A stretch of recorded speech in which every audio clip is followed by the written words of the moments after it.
evening. My name is Curleen Jean-Louis. I'll be your presenter for the evening, and I am excited to continue with our third installment of the Women Empowered webinar series for the month of March, Women's History Month. And today we're going to discuss building a brand.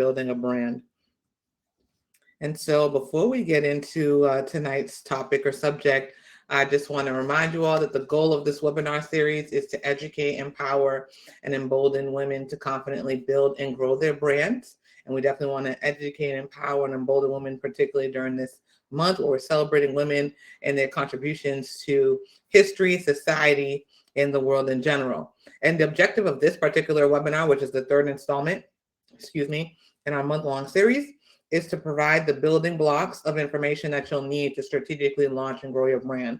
So this is for anyone who's thinking about building a brand, who's just launched a brand, who's already launched their brand, or thinking about ways to strategically grow and or scale their brand. This webinar is for you. And if you were to have a main takeaway for this evening, and I think even the entire webinar series, this is definitely the theme, is to protect your brand, protect yourself. Tonight, particularly protect yourself. So before we get into it, I do have to let you know that the following presentation is for informational purposes only and does not constitute legal advice or tax advice. If you need legal advice or tax advice, consult an attorney. If you need tax advice, please consult a tax professional that is local to you. And I also want to let you know that no attorney-client relationship is created between you and KJL Law Firm PLLC by viewing these materials and or this presentation. I'll introduce myself before I get into it. Who is this woman who's speaking? My name is Curleen Jean-Louis. I am the founding attorney of the KJL Law Firm PLLC. I am a serial entrepreneur, Massachusetts native, born in Boston, raised in Somerville, Massachusetts. First generation Haitian American. My parents left their country and everything they knew to provide a better life for their children, which includes me. I've been practicing law for over 10 years now. I'm a former litigator, which just means I used to represent people in court and such. And now I represent businesses, nonprofits, entrepreneurs, creatives, and brand owners for the last several years. I'm admitted to practice law in New York and Massachusetts. However, I serve trademark clients all over the United States of America and all 50 states, as trademark matters are federal matters. So I'm able to do so. And before we get into our presentation for this evening, I want to just give you an overview of the things that we'll be discussing. First, we'll discuss corporate entity structure and building a brand. It's important to have a corporate entity structure. We'll discuss finances, which is extremely important. We'll just touch upon that. And we'll also discuss or lightly touch upon contracts, which is another important aspect in building your brand, protecting your brand, and protecting yourself. Remember, protect your brand, protect yourself. So you might wonder what a business entity structure or corporate entity structure is. A business entity or corporate entity structure is a separate entity. They say don't use the word in the definition. Is a separates you, the owner, from the business and or brand. And as I discuss the various entity types, that will become a little bit clearer to you. However, it essentially takes you, or maybe your partners, if you're in a partnership, takes you and your partner as persons and individuals and separates you from the brand or business. Okay, so and discussing the separate entity types, a sole proprietorship. A sole proprietorship is not a separate entity. A sole proprietorship is you. Oftentimes, when individuals are operating a sole proprietorship, they'll go to their local city clerk or town clerk and file a certificate of business, or often known as a DBA, doing business as. So maybe I am selling t-shirts and I'm selling t-shirts under the name Susie's Creations. Well, guess what? If it's a sole proprietorship, I am the business and I are not separate, and I am liable. unlimited personal liability if I'm operating under a sole proprietorship or assumed name or doing business as. So this is generally not recommended, at least for informational purposes. I would say oftentimes this is not recommended because a sole proprietorship really is not is leaving you liable. It's leaving you liable to potential faults of the business. If someone is dissatisfied with Susie's Creations, or say if Susie's Creations was a makeup brand and I sold Susie's Creations and I was operating as a sole proprietor or DBA or assumed name, fictitious name business, well, if someone tries my lip gloss and says my lip gloss gives them an allergic reaction, when they come after me, they're gonna if I'm operating as a sole proprietor, I should say, they can come after me, and my home could be at stake, my car could be at stake, my savings account could be at stake. So that's what it means when you're personally liable. Your personal assets are at risk, or could potentially be at risk. Another form of limited entity structure that you hear all the time is a limited liability company. People are like, well, I'm getting an LLC. I got my LLC. And LLCs are very popular. As an entity structure, it's one of the most malleable or flexible. And so oftentimes it is a good option for individuals who are opening or launching a brand to consider forming a limited liability company. And notice I use the words forming and not, I mean, you filed for it, but I bought an LLC. No, actually, you're forming a business structure for your company. LLCs are short for limited liability company because they limit your personal liability. So when you are forming LLC or limited liability company, you are saying, hey, I am a person and the business is a separate structure. So you're saying, I'm Susie Q over here. I'm running, you can name it Susie Q Creations. However, Susie Q Creations is a separate entity. It is a business entity. We are not one and the same. Therefore, it in a sense protects you from personal liability, your assets, your cars, etc. If someone may in the future potentially have a claim, then they can potentially come after the assets of the business itself, but not your personal assets. So that's why it's important to kind of form a business structure that's separate from you, because it protects you as the brand owner, manager, whatever, of the business that you are running. A limited liability partnership is similar to ALC, but it occurs when there's a partner. And so oftentimes if it's, two individuals in business, you guys are both partners. Some people would do a limited partnership because that will provide all of the partners in the business limited liability protection. So that is another form similar to LLC, but for partners. And then a C corporation. A C corporation is the most common form of corporation structure. Corporations have more formal rules and requirements to LLCs.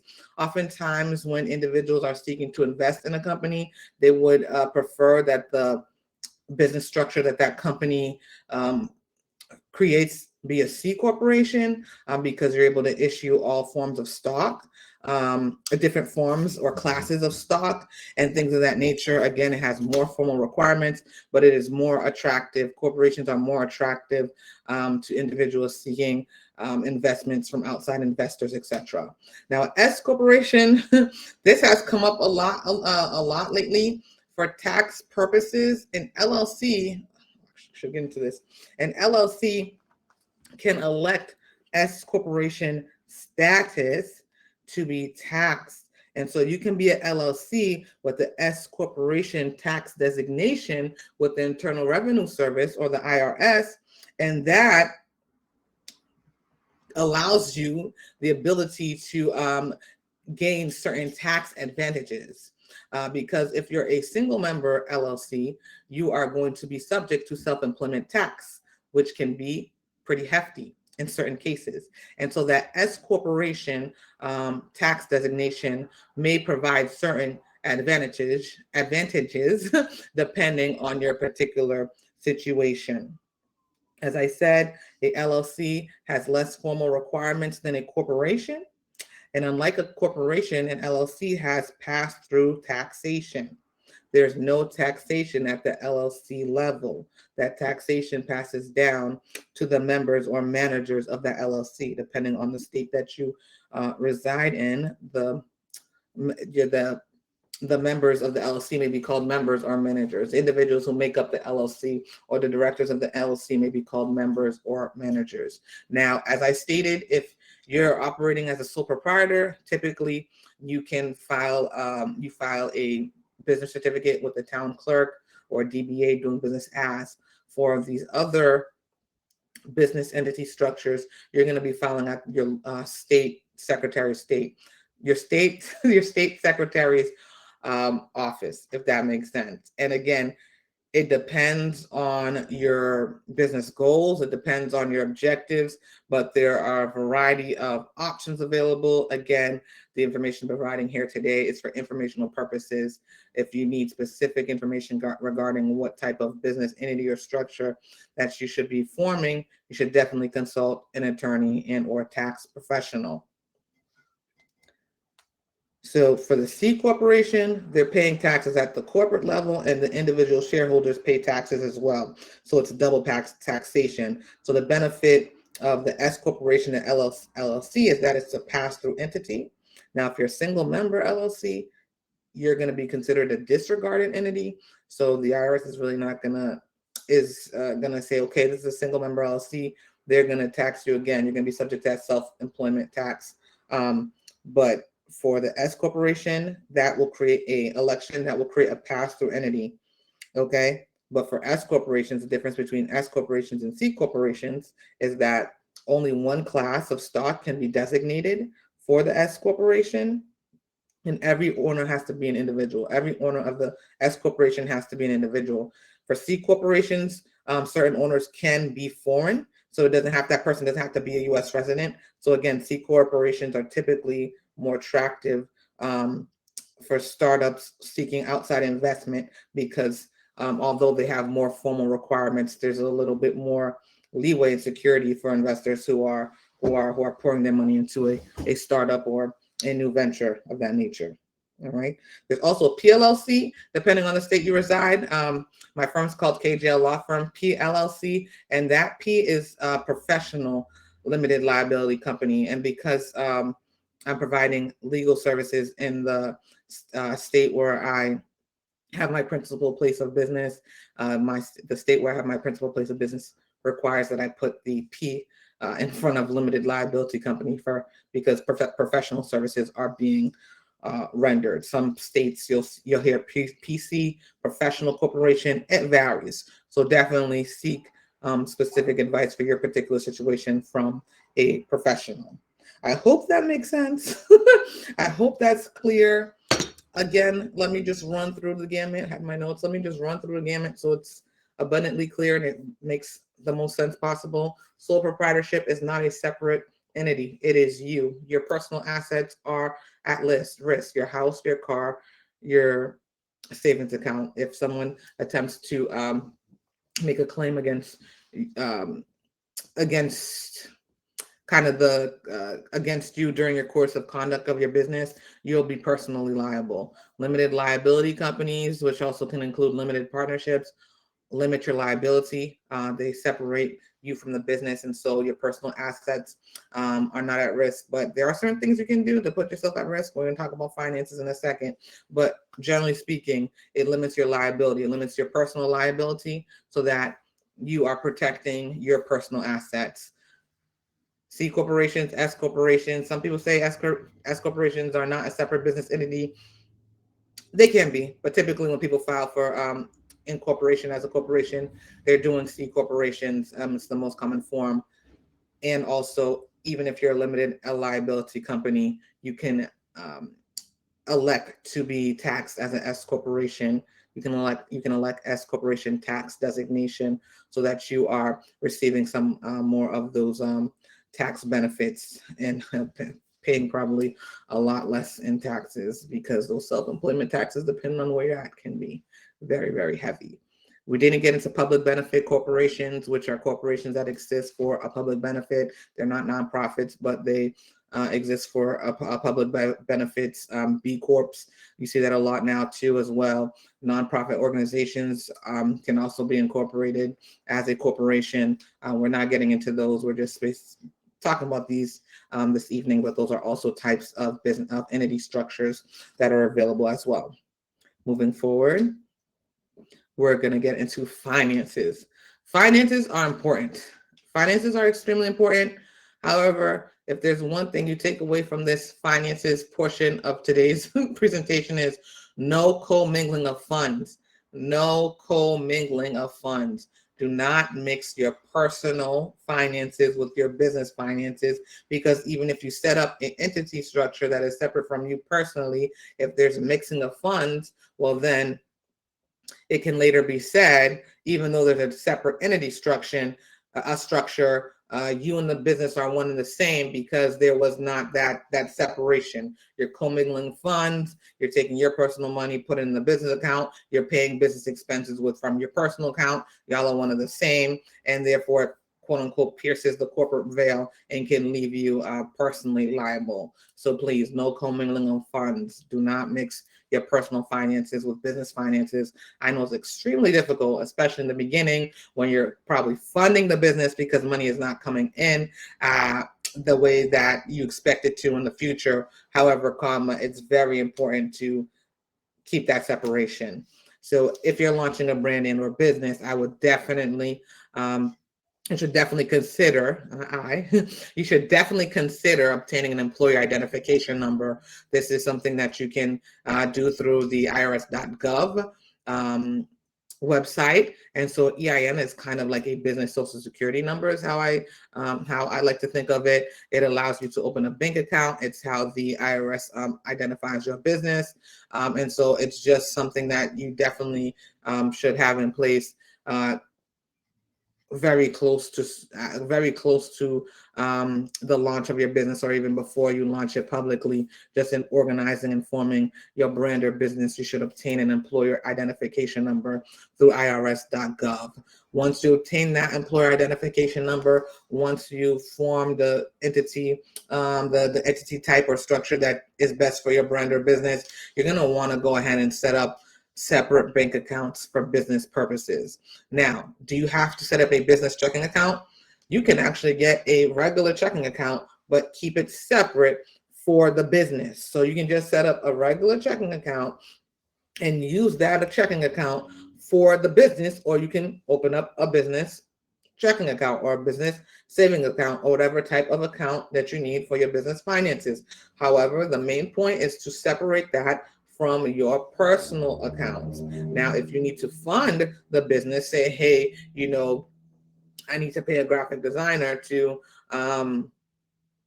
do this work for the brand. Well, maybe you might have a separate business credit card, and so the expenses for the business go on that business credit card, and you make sure to create expense reports detailing the money that was spent for the business. Or you again have that separate business bank account where you may transfer $500 of your own funds into that bank account. However, you're transferring personal money into that account and making the business expenses from that account.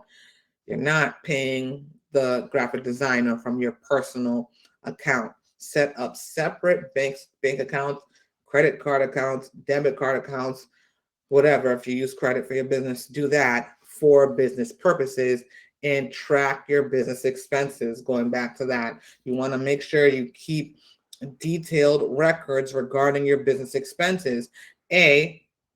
For tax filing time, you already have that record, and B, in the event that, unfortunately or not unfortunately, but maybe your business may be audited, you have your matters in order, so that way you'll be able to demonstrate that everything is in order. You understand what I'm saying? So you have to make sure you don't commingle funds.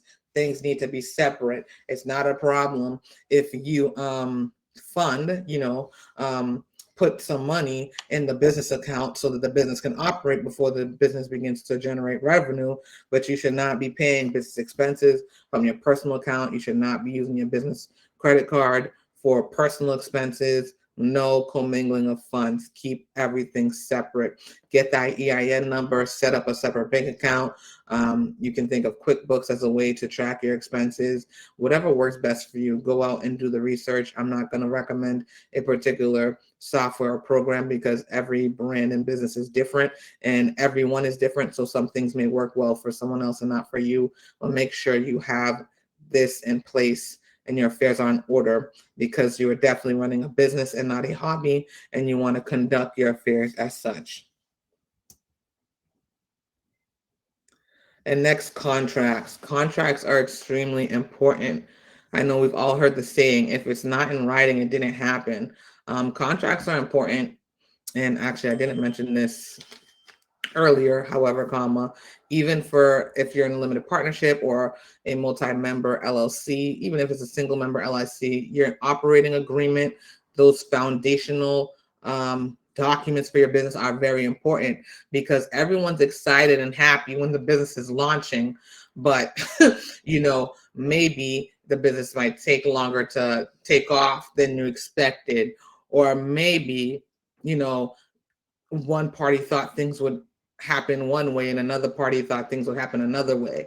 Well, if it's in writings, people can get out of their feelings and deal with what's in black and white on the paper. So you want to make sure you have your organizational documents in order. You want to make sure you have things written. Contracts are important because I sometimes just say, they make clear the expectations of the business relationship. It's nothing personal. It's simply business. However, if I have a certain expectation in my mind and you have a different expectation in your mind, when we come together, say I hire someone to take photos for it's a brand shoot, and I hire someone to take photos for my lifestyle brand, and my understanding is that the photographer is going to we'll be on set for 3 hours. I have 3 outfit changes, and I'll have 3 location options. And the photographer's thinking, well, bet 3 hours is cool, but only 1 outfit change and 2 different location shots.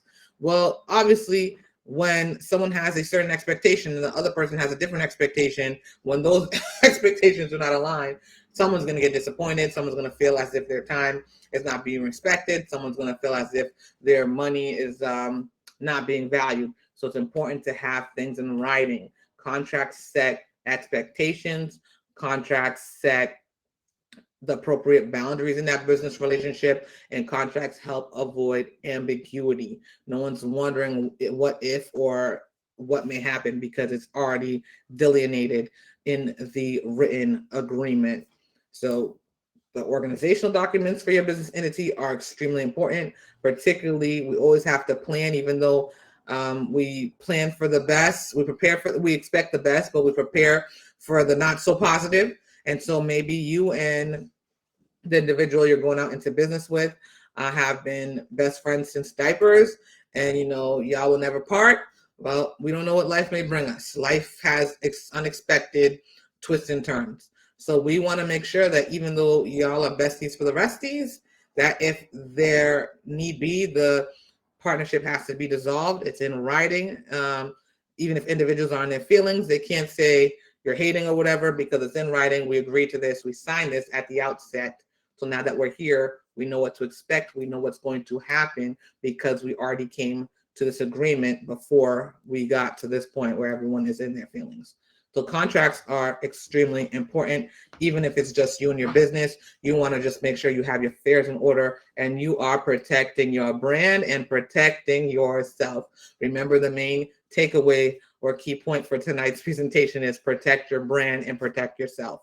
Certain contracts to consider as you're launching. Make sure that you have these in place, or you're working with someone who can draft them for you. Work for hire agreements. Work for hire agreements. I just discussed a hypothetical situation where you're hiring a photographer to take brand photos or lifestyle brand photos for your brand. You're just launching, you need your visuals in place. Visuals need to be popping. So you hire this hot photographer in your area, and you're thinking, bet I'm paying for these pictures. These pictures belong to me. There's actually gray area, and technically a photographer can make an argument that the pictures he or she take are his or her intellectual property. He or she can claim a copyright in that photograph. So in order to make sure things are clear and you can use the pictures that you are paying for in the free and clear, you may want to consider work for hire agreements. When a graphic designer is designing artwork for your brand, you want to make sure that you're able to use that artwork and without someone later claiming that you're infringing on their intellectual property rights. So work for hire agreements may be something you want to consider. It essentially says, hey, I'm hiring you for this work. You may potentially have some rights, intellectual property rights in this work, but you're assigning them to me, or you're understanding that the work you're creating belongs to me. And in the event that, and later on down the line, you're not going to claim that the work that you created for me belongs to you. That's essentially, in a nutshell, what a work for hire agreement is. Extremely important to consider when launching your brand. Everything these days is visual.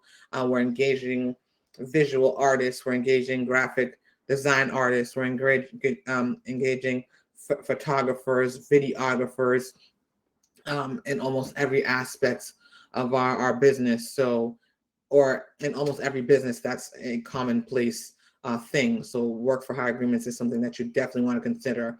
These independent contractors on Fiverr, you may want to consider, hey, I know you're creating this logo for me. I want you to understand that the logo belongs to me. So even having them agree to a work for hire agreement before completing that work for you is something that you may want to consider. And you know what? I don't know the terms and conditions of Fiverr in particular. So let me just take that back and say, if you're hiring a graphic designer to do work for you personally as a business or brand, you definitely might want to consider utilizing work for hire agreements. Non-disclosure agreements are extremely important. They are essentially confidentiality agreements, often indicating, hey, for instance, let's use this hypothetical. Brand A is an established brand, has been operating in a certain field or space for a long time, and they're in the spirit of unity and the spirit of collaboration and fellowship. They are partnering with Brand B to put together an event.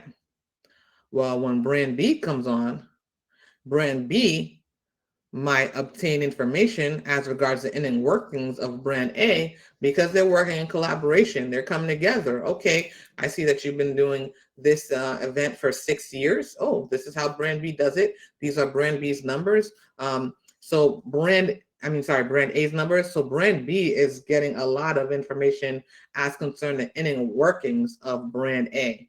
And Brand A could potentially be harmed if Brand B just wants to, after everything's done, go out and start yapping all about Brand A's business. So Brand A may want to consider having Brand B sign a non-disclosure agreement. And, both parties can say, could be a mutual confidentiality agreement, can say, hey, we're working together. You're going to find out some information about the inner workings of my brand, and I'm going to probably see some of the information regarding the inner workings of your brand. You are not going to disclose that information, and if you do, I can definitely bring a claim for damages against you.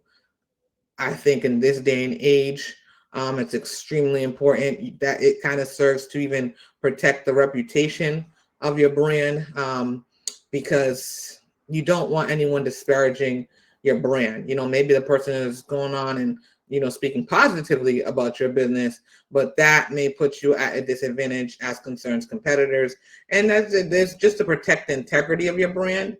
So we talk about protect your brand, protect yourself. Just to protect the integrity of your brand, you want to definitely consider not utilizing non-disclosure agreements in your as a part of your business practices. And then also another agreement that you may want to consider as you're launching a brand is perhaps you're growing or you're scaling and you may not yet want to hire an employee, but you're definitely consider maybe engaging a social media manager on a independent contractor basis. Having that agreement in place is extremely important, especially for tax purposes. At the end of the year, you want to issue the appropriate tax documents. So even having your EIN number for those purposes is important as well.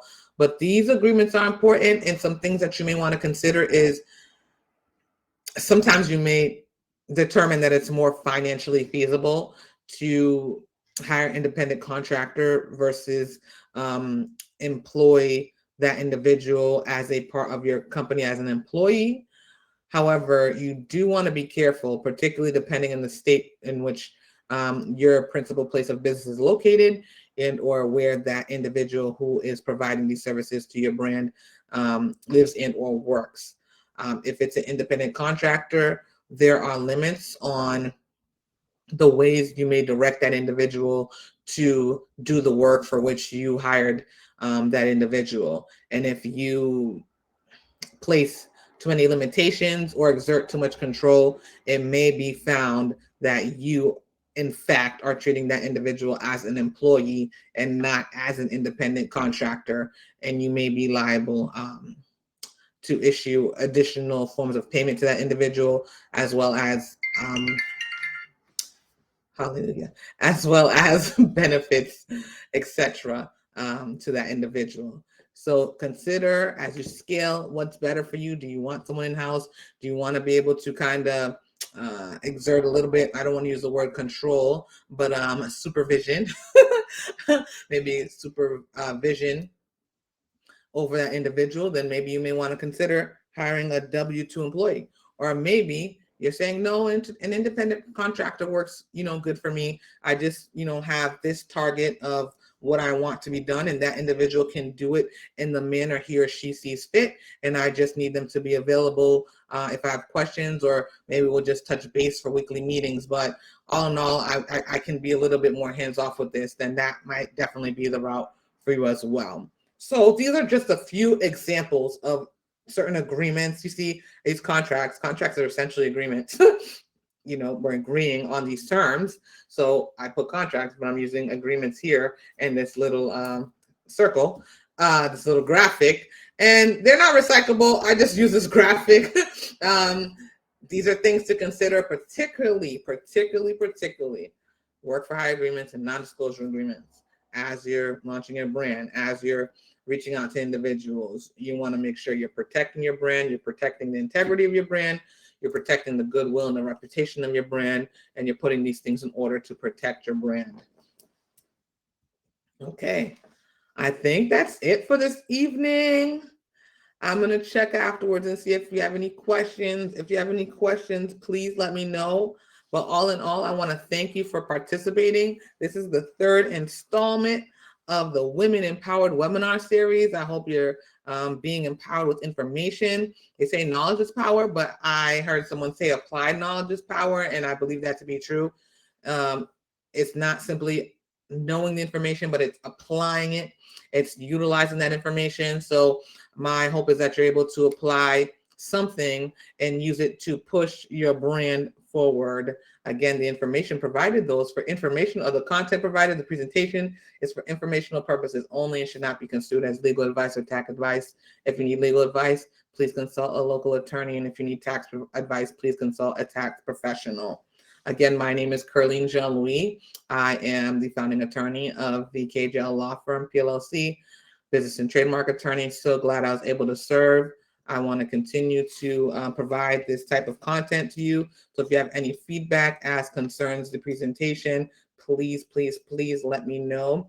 Send me a DM or an email at info@kjllawfirm.com.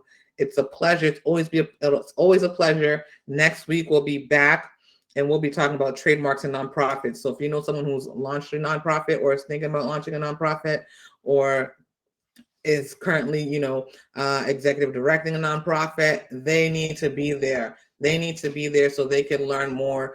Nonprofits are brands and they need to be protected too. Okay, so it's been a pleasure this month of March providing this information, kicking it with you, chilling with you, and I hope to see you again next week. Until then, be empowered.